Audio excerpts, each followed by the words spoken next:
This is WNEP TV 16's Home and Backyard, and I'm Mike Stevens. Boy, is it cold out here today.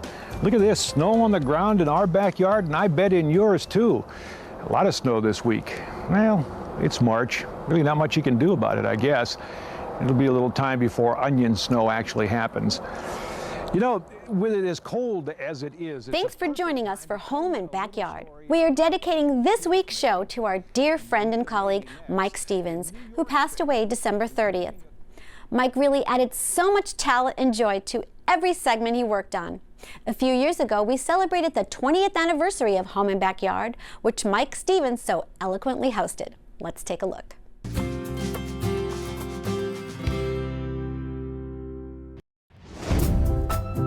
Welcome to WNEP TV's Home and Backyard. We're here at Greystone celebrating our 20th anniversary. Yes, 20 years of Greystone Gardens, and what's more important, 20 years of Home and Backyard. You know what? I don't know whether to laugh or cry.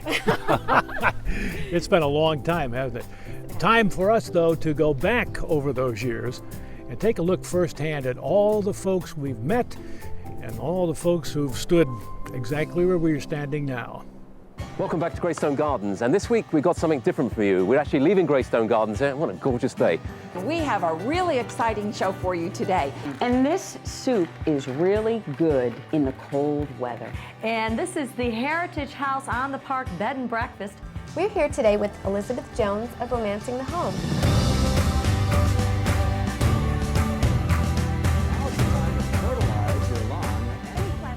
In my business, you consider yourself lucky if you get to work on a show like Home and Backyard.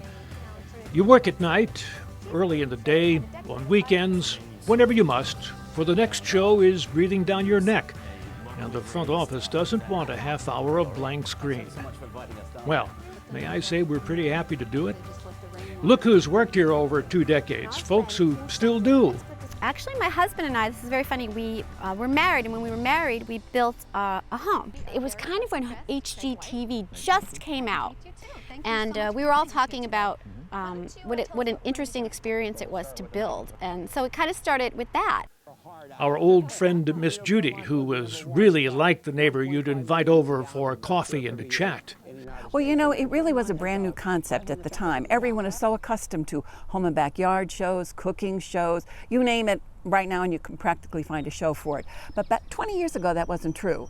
And everyone in the studio was so helpful because people would come up with ideas. They knew someone, or they themselves had a particular talent, and they were willing to share it with us or lead us in the right direction.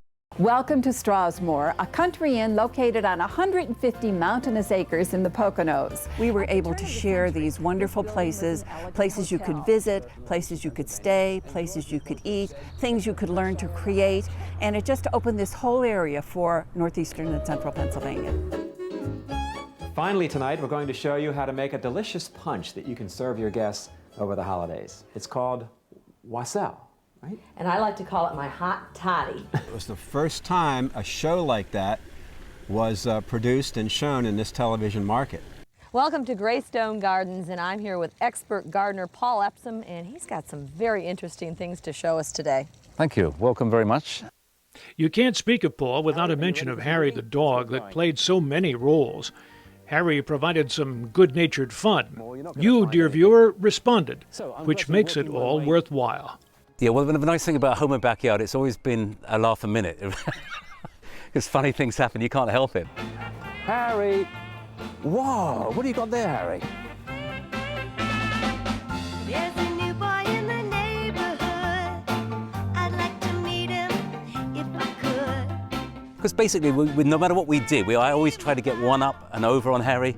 But if you're working with dogs on TV, you cannot afford to do that. So Harry always had the last laugh. One of Mike Stevens' favorite things to do was whenever we were doing projects, all I had to do is say, we're going to use hot glue in the glue pan. And he would just stand there and stir it the whole time and pull the stick up and look at it. He just loved the hot glue pan. And with us this time is Keith Phelps of Country Farm and Home in Mifflinburg. You never knew what you were going to do when you walked in the morning, especially with Lavelle doing the show, and now you guys working on the show. It's been always an interesting experience. I never get invited to enough of the food shows, though. That's what I really like to do. I like to branch out into food more. I don't get invited to those very often for some reason. But I still remember the woman who kind of made a career out of carving and creating gourds. I'm here with Doris Pelly today, and Doris is going to show us how to make something very beautiful about something that I consider kind of ugly in the garden. It's these hard shell gourds. And I discovered that there's a whole society that's interested in this, and they have national conventions. And these were some of the remarkable things you'd learn as you were going along. At each stop, interesting people happy to help us in producing a show about what it takes to make your home a tiny bit better. Your menu a delicious treat. Your backyard a comfortable place to pass the time. Well, the nice thing about Home and Backyard over the years is that we've gone to visits, and I'm not joking when I say this, some of the nicest gardens in the US, or if not North America. You're always looking for that new thing. The little guy, you know, the person doing something from their home, the new business startup, things like that. Always looking for the new and trying to highlight the small business person. Pennsylvania is one of those states where you can go 50 miles out of town and you're in another part of the world. And the people we've met along the way, you know, I always admire them and I like them. And I am always in awe of the fact that they let us into their homes. By and large, they're folks who are willing to allow us into their lives for a little bit of time. But you know what? I think we always leave friends with the people we do stories on. And that's the way it ought to be.